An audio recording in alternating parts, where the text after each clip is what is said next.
Tras los fenómenos atmosféricos y sísmicos, Puerto Rico debe estar más preparado y con mayor conciencia y conocimiento de las buenas prácticas en arquitectura, diseño y construcción. ¿Cómo lo haces? Aquí tendrás el acceso a este conocimiento de forma fácil y sencilla. Ahora comienza Arquitectura en Blanco y Negro. Saludos a todos y todas aquellos que nos escuchan. Yo soy el arquitecto Luis Vadillo Lozano, decano de la Escuela de Arquitectura y Diseño de la Pontificia Universidad Católica de Puerto Rico y estoy con ustedes como todas las semanas hablando de arquitectura, deseándoles a todos que se encuentren bien y en salud y recordándoles que Dios nunca nos abandona. Como siempre les digo, ustedes no han vivido ni vivirán un solo día sin arquitectura. Estamos rodeados, protegidos y acompañados por arquitectura y así será durante el resto de nuestras vidas. En este programa compartirá conmigo una persona que muchos conocen y que es nuestro distinguido profesor Roberto Enrique García, más conocido como Pío. Saludos, Pío, gracias por estar aquí. Saludos, Luis, un placer.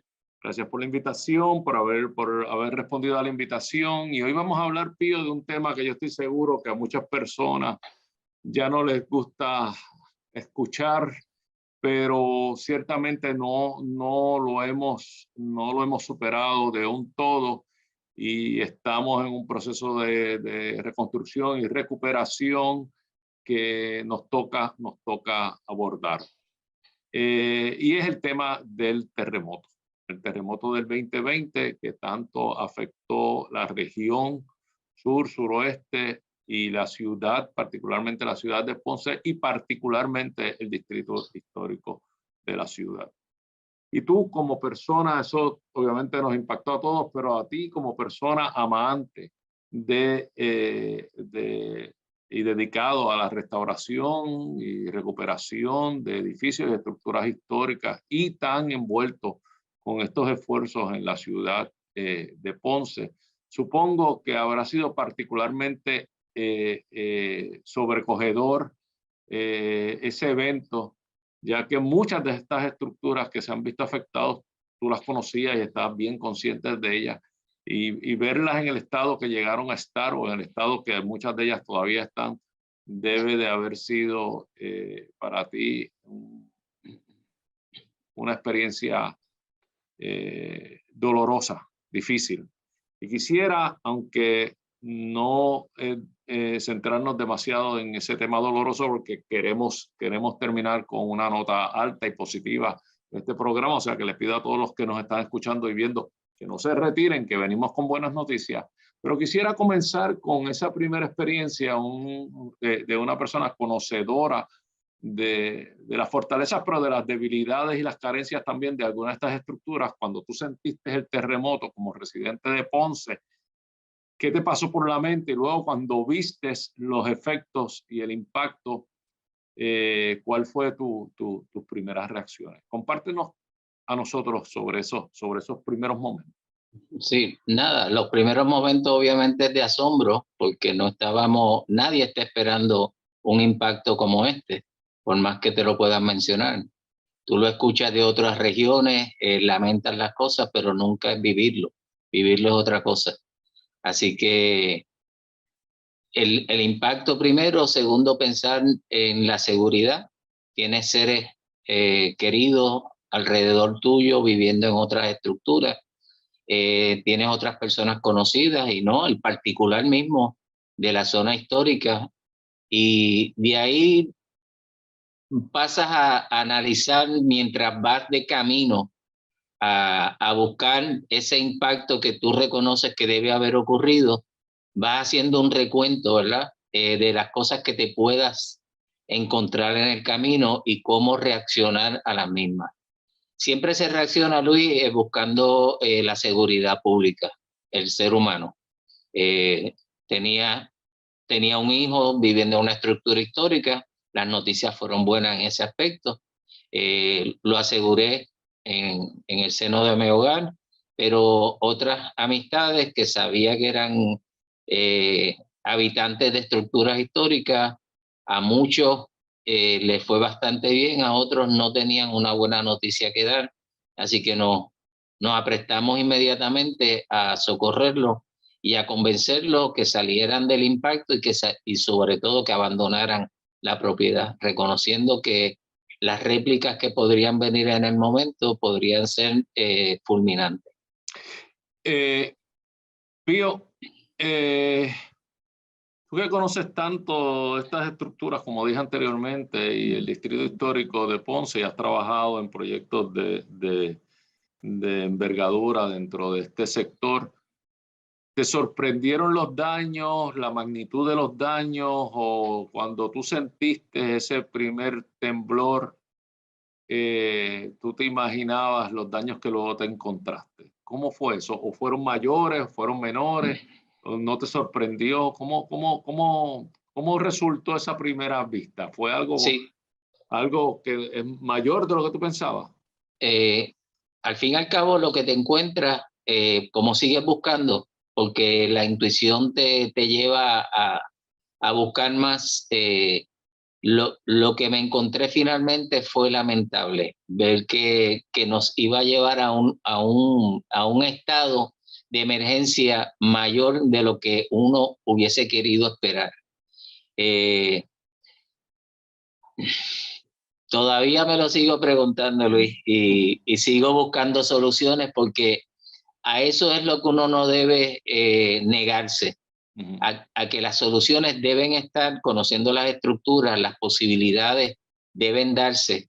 Y gracias a que tenemos esta escuela de arquitectura, que la nombramos en un momento dado, y ciertamente lo es, como laboratorio de ciudad, nos da la oportunidad a continuamente estar en ese contacto con que antes únicamente, esporádicamente entrabas a analizar y a trabajar con alguna estructura. Ahora la tenemos viva todo el tiempo, y obviamente la actitud que uno le pone en la búsqueda de las soluciones presentes y futuras a todas estas cosas te da la oportunidad a ampliar un poco más el marco de las posibilidades de lo que tú puedas hacer por estas estructuras. Pero el impacto es el impacto. Sí, el impacto es el impacto, como tú bien dices, y no podemos olvidarnos que fue sumado al gran impacto que sufrimos nosotros y que sufrió Puerto Rico entero con el azote de los huracanes Irma y María en el 2017, apenas 2 años y unos meses antes. O sea que, sin mencionar que luego de este fatídico mes de enero del 2020, donde todos sentimos ese terremoto, había habido un movimiento anteriormente en diciembre, pero el terremoto grande ocurrió en enero 7. Luego le siguieron, hubo una secuela de como 3 o 4 meses de réplicas, algunas de ellas de bastante magnitud, que continuaron afectando, impactando aquellas estructuras que ya habían estado debilitadas. Pero aprovecho para mencionar y agradecerte a ti, agradecer a todos los que se envolvieron en esa iniciativa, que ustedes de inmediato se dieron a la tarea de estabilizar y apuntalar aquellas estructuras que más se habían afectado. Háblanos un poco de esto, de ese proceso, y de cómo fue tan rápido que pudieron ustedes organizarse, porque es algo que la ciudad entera les debe estar agradecido. Pero compártenos un poco de eso. La primera experiencia que tuvimos fue con la Casa de la Masacre. Obviamente esa fue de las primeras que vimos con una afectación seria y una posibilidad de desplome que inevitablemente iba a poder ocurrir. Así que nos dimos a la tarea primero de llamar al dueño, que era el Instituto de Cultura, donde el arquitecto Pablo Ojeda, que en aquel entonces era director de la Oficina de Patrimonio, no dudó en personificarse acá en Ponce, y establecimos un plan de mitigación inmediato. Llamamos a personas que sabíamos que tenían compromiso con la ciudad, que siempre han tenido, y que podían tener material suficiente para podernos ayudar, y establecimos unos talleres de apuntalamiento para poder defender la primera fase de lo que podía ser la edificación entera, para evitarle un colapso masivo. A eso siguieron otras réplicas de mayor magnitud que no permitieron que corriera mejor suerte, pero no hacia el área donde estaba apuntalada, sino hacia el área interior. Sí, porque vimos que ustedes lograron estabilizarlo, apuntalarlo rápidamente, pero luego particularmente hubo una réplica que fue superior a los 5 grados en la escala Richter, que la volvió a desplomar. Hablando de Pablo Ojeda, yo recuerdo una conversación con Pablo que él me enseñó una foto de esa misma estructura después del terremoto del 18. Y había tenido una afectación similar, se le había desprendido el balcón, sin embargo se reparó, se llevó para atrás, pero volvió a fallar. Obviamente esa reparación no tenía la calidad de la estructura original, o sea que salió del terremoto. Es algo bien importante lo que tú mencionas, el tipo de calidad o de rigurosidad en seguir los parámetros de construcción de la metodología que estamos tocando, ¿verdad? Eso pasa en todas las épocas.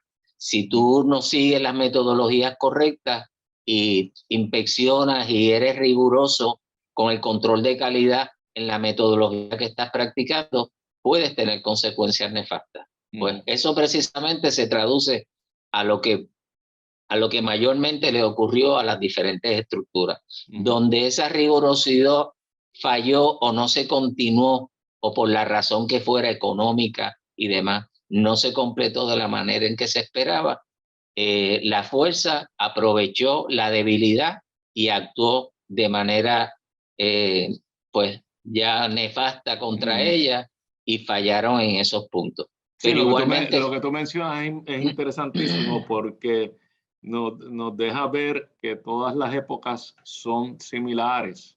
Creemos que las ampliaciones de menor calidad o las conclusiones o los arreglos de menor calidad que ocurre hoy en día en residencias o en edificios no ocurría antes, y no siempre ha ocurrido. El ser humano siempre ha modificado las estructuras, y quizás en ese ejercicio de modificación no hubo la rigurosidad ni la calidad, ni hubo todo el personal diestro que hubo en la construcción original.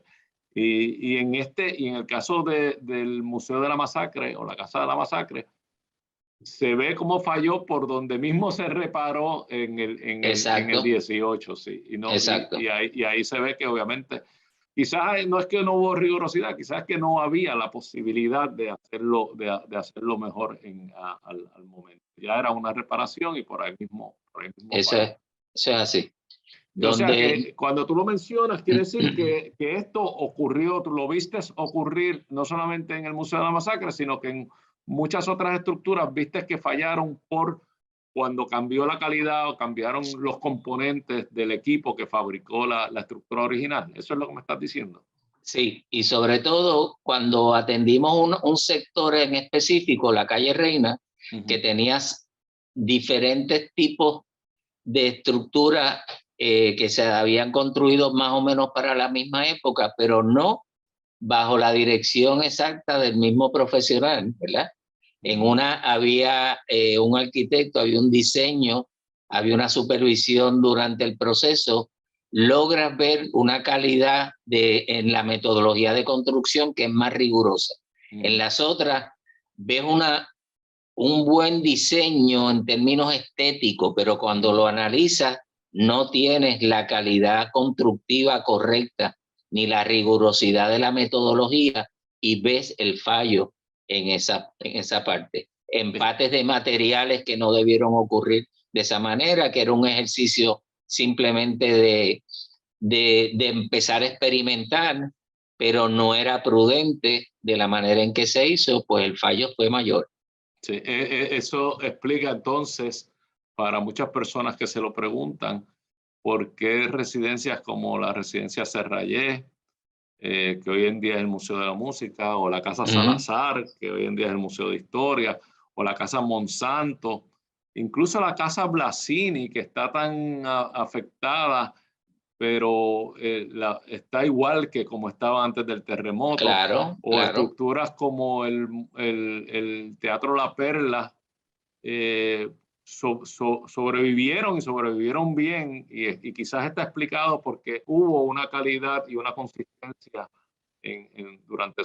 durante su diseño y luego durante su Claro, claro. Y bueno, uno tiene que medir que todas las personas no tenían las mismas capacidades económicas e intelectuales, y pues surgen ese tipo de cosas, pero surgen en todas las épocas, Luis, porque ahora mismo una remodelación de un segundo nivel en una casa típica de urbanización, tú no traes estructuras típicamente desde el suelo, la empatas arriba, pero ¿cómo tú empatas la varilla realmente? Exacto. La estás depositando. Exacto. Entonces son dos cuerpos que se mueven diferentes. Exacto. Entonces yo te agradezco tanto ese comentario, porque es una llamada para despertar a todas aquellas personas que quizás nos están escuchando y que están considerando hacer ampliaciones, modificaciones a sus residencias, a sus edificios, de que se den cuenta de que esas ampliaciones, esas modificaciones tienen que tener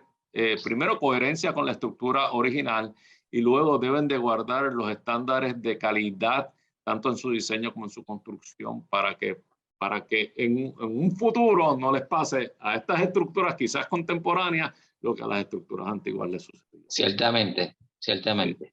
Oye, cuéntanos un poco de ese inventario, que les agradezco a la unidad de preservación histórica de nuestra escuela, que está coordinada por la arquitecta Magda Bardina.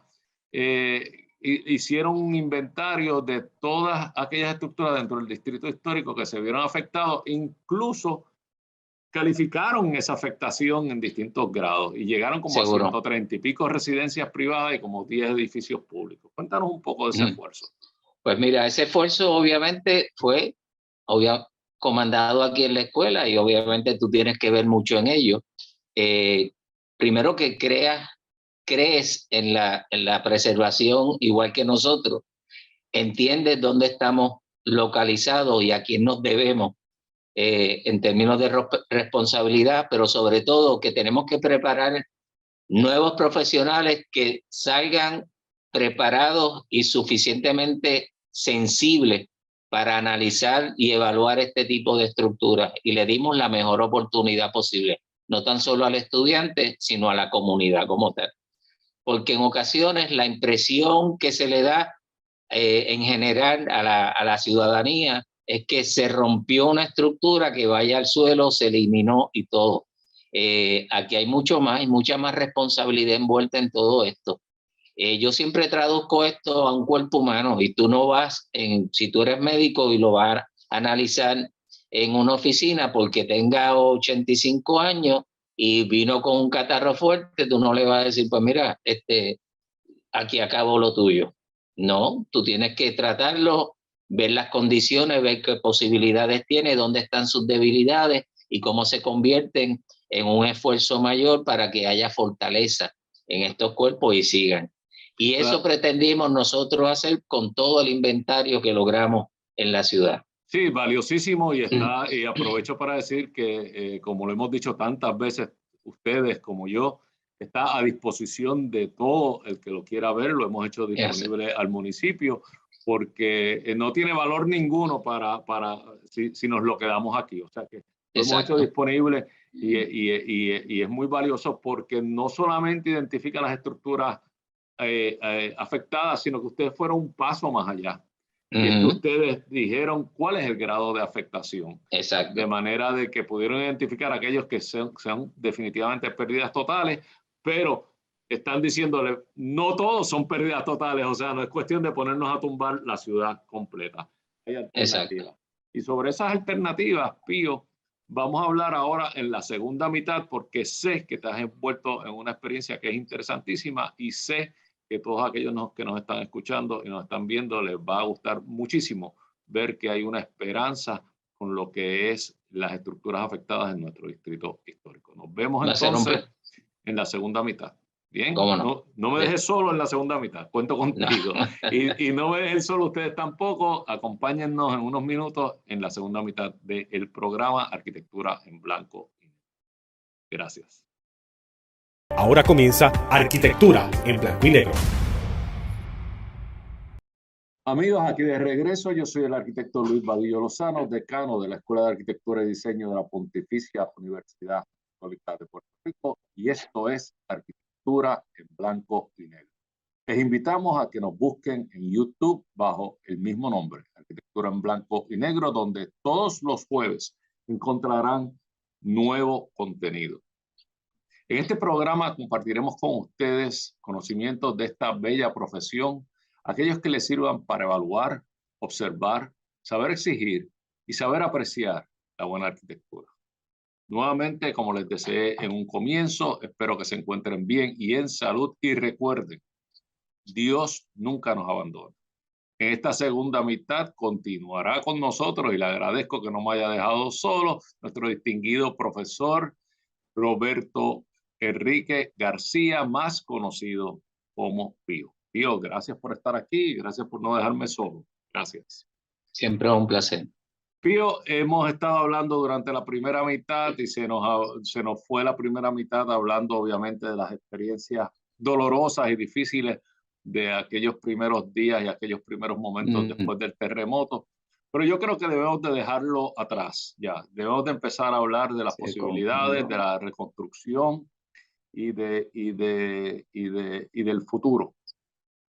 Y sé que tú estás envuelto en unos esfuerzos muy interesantes que dan algo de esperanza a aquellas personas que son dueños o vecinos de estructuras que han sido afectadas y que las ven como sin ninguna oportunidad de ser reconstruidas. Y tú estás envuelto en un proyecto interesantísimo donde estás aplicando unas tecnologías muy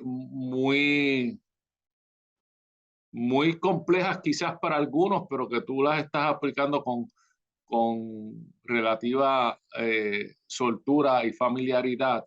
Y nos gustaría que nos hablara sobre esta experiencia que estás teniendo en la residencia Silva Marín en la calle Reina. No sé si yo tengo unas imágenes que tú nos compartiste y que me gustaría entonces compartirlas con nuestro público para acompañar la conversación y que nos puedas ir hablando sobre esto según vamos viendo las imágenes. No sé si ahí se está viendo ya la primera de las imágenes. Sí, la tienes como el título, ¿verdad? De Perfecto. Estabilización de residencia.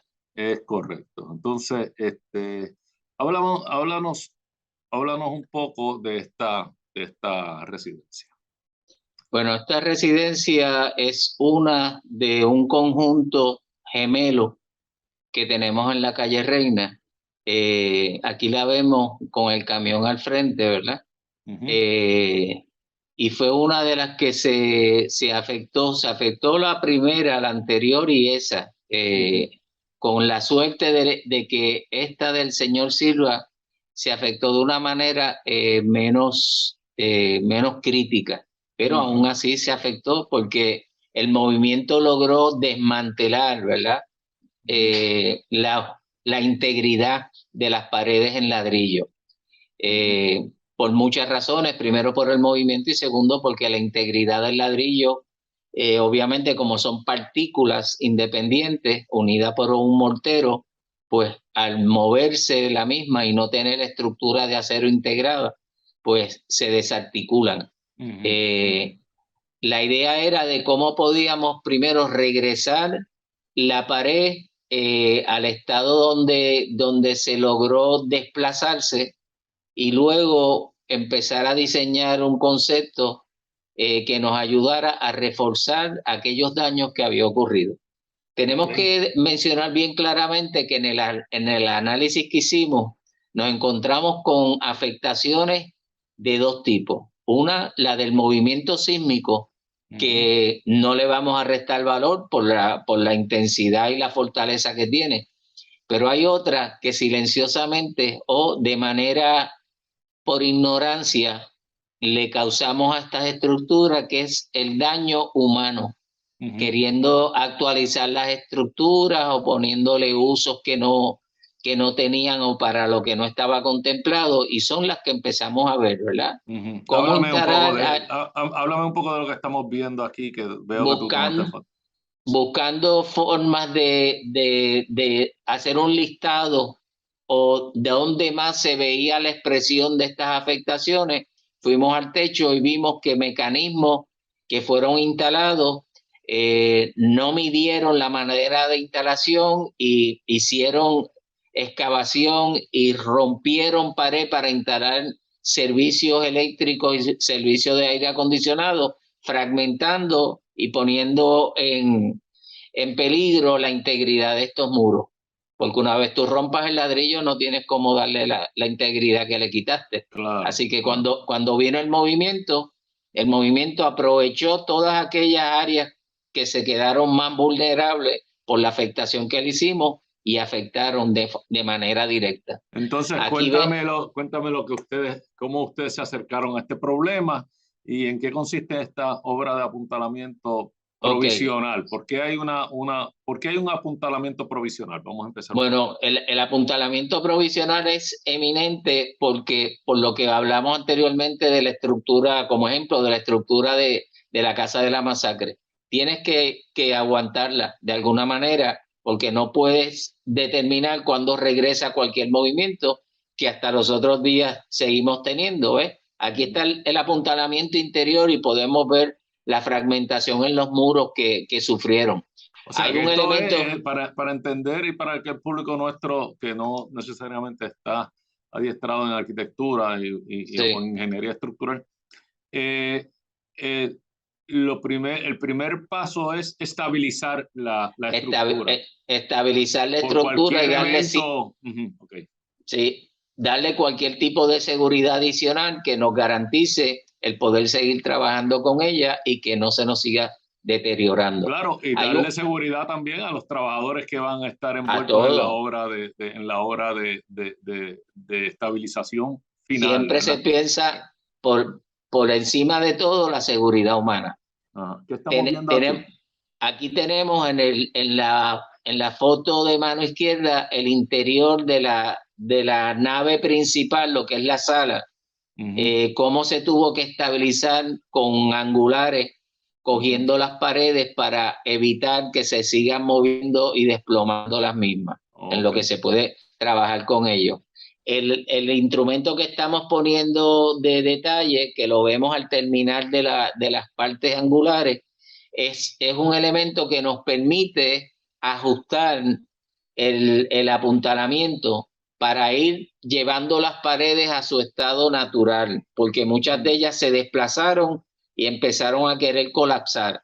Así que las llevamos. Habían perdido su posición, sí, o sea que podían colapsar. O sea que lo primero, a ver si entiendo, lo primero que haces es o empujándolas o agarrándolas de manera de que no continúen, no solamente no continúen deformándose, sino llevarlas a lo que es su centro de gravedad, ¿verdad? Exacto, a donde era su origen con todo. Después la reparación vendrá de la manera en que tenga que venir. Pero cogimos este ejercicio del apuntalamiento para empezar a trabajar en la teoría de cómo íbamos entonces a darle estabilidad más permanente a la estructura, porque no podíamos vivir con estos elementos dentro de la casa. Claro. Así que teníamos que devolverle el espacio, pero de una manera segura. Aquí vemos las afectaciones en muros exteriores, muros interiores, y en la última foto nos muestra la dificultad en la cual tuvimos que trabajar porque no teníamos espacio para estos apuntalamientos. Así que se empezó pensando en unos contrafuertes en las partes laterales exteriores para que nos diera la estabilidad del volumen entero de la propiedad. Y luego trabajar en los interiores con algún tipo de de estructura que nos garantizara el poder contener, y fíjense bien la palabra, contener, es limitar el movimiento en exceso en estas estructuras. Estas estructuras se mueven porque son partículas independientes. No se deben restringir en su totalidad, pero esa restricción le tiene que dar cierto movimiento para que ellas puedan moverse sin quebrarse. Claro, tienen que tener una latitud, mantenerse. La gente se cree que los edificios, las estructuras tienen que ser completamente rígidos y estáticos, y no es así. Están diseñados con unos grados de tolerancia para permitir unos movimientos sin que los daños sean permanentes. Eso es así. Si los restringiéramos demasiado, entonces los daños podrían ser mayores. Se quiebran. ¿Y aquí qué empezamos a ver? Aquí empezamos a ver las zapatas que empezamos a tratar de poder ubicar en los espacios contenidos que teníamos para poder levantar el contrafuerte en toda la totalidad vertical de puntos específicos donde nos contuviesen el volumen en sí de la casa, y se hicieron en los dos extremos, en el extremo este y en el extremo oeste. Quizás debemos de explicarle a nuestros oyentes lo que es un contrafuerte, porque no necesariamente todos lo conocen. Y contrafuerte es un apoyo a los laterales del edificio, de manera de que no se desplomen ni en una dirección ni en la otra. Y muchos de ustedes lo habrán visto en estructuras que son bastante altas, como son las iglesias, las grandes catedrales que ustedes ven, en las antiguas obviamente, que ven estas piezas de mucho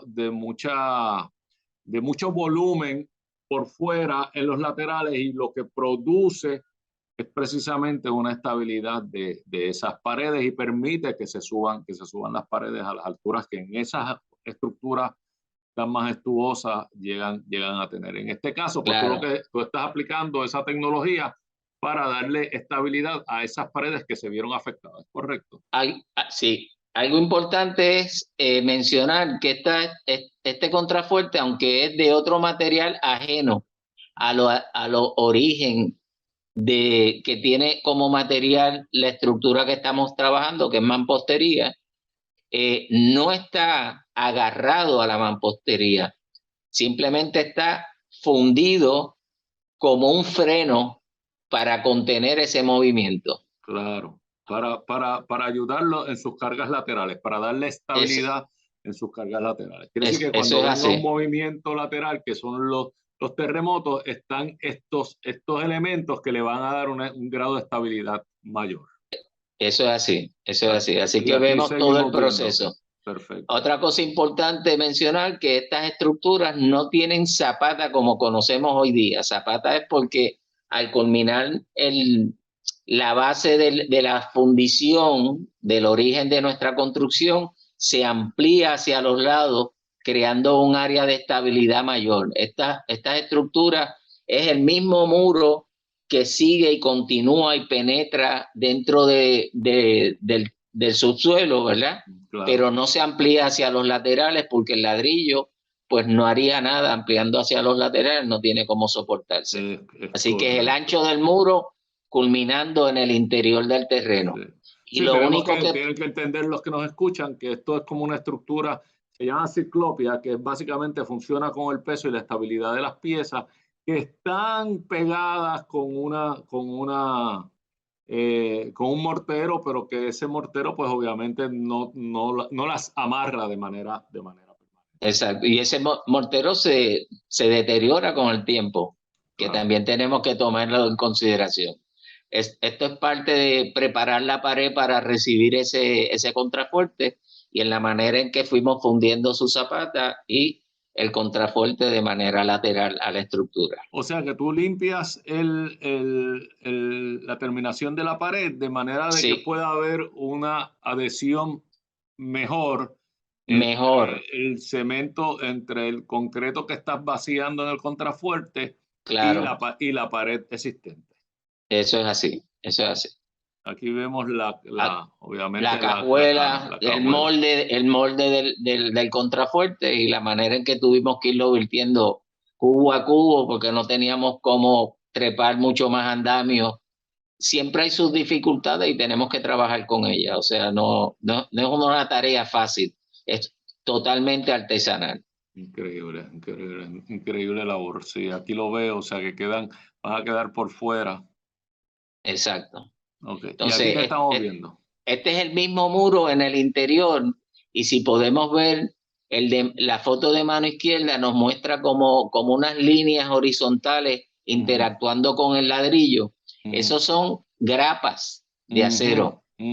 Estas grapas nos ayudaron a la misma grieta que marcó en el exterior. Cuando la vemos expresarse en el interior, quiere decir que el movimiento fue severo, ¿verdad? Y para poder estabilizar todo ese grupo de ladrillos que estamos teniendo, que posiblemente tiene un ancho total de 18 a 20 pulgadas, le queremos dar un refuerzo, una ayuda adicional, porque este muro no tiene estructura interior de acero. Así que para que esa grieta no se siga expresando, pues hacemos un corte en la junta del ladrillo, no en el ladrillo, en la junta del ladrillo, que es donde no afectamos más al ladrillo, y logramos penetrar una grapa de acero, y es una grapa, es claro, una varilla. Lateralmente para que eso no siga. Que eso no siga moviéndose. Seguro. Y se aplica con un epóxico, ¿verdad? Porque es el que nos logra afincar este material lo antes posible. A mano derecha estamos viendo un poco más detallado lo que es la grapa y cómo interactúa en la grieta del muro. Luego de que se aplica, pues se puede recubrir entonces con un mortero mucho más potente en esa zona para darle integridad nuevamente al muro. Yo veo que aquí ya desaparecieron aquellas piezas que tenías para estabilizar las paredes, porque ya presumo que están funcionando los contrafuertes que se construyeron. Bueno, fuimos desapareciéndolas independientemente como fuimos trabajando en sus naves. Primero nos dimos la confianza de crear los contrafuertes en el exterior porque era el mayor apoyo que le podíamos dar a la estructura. Luego fuimos entrando hacia el interior y trabajando con cada uno de ellos.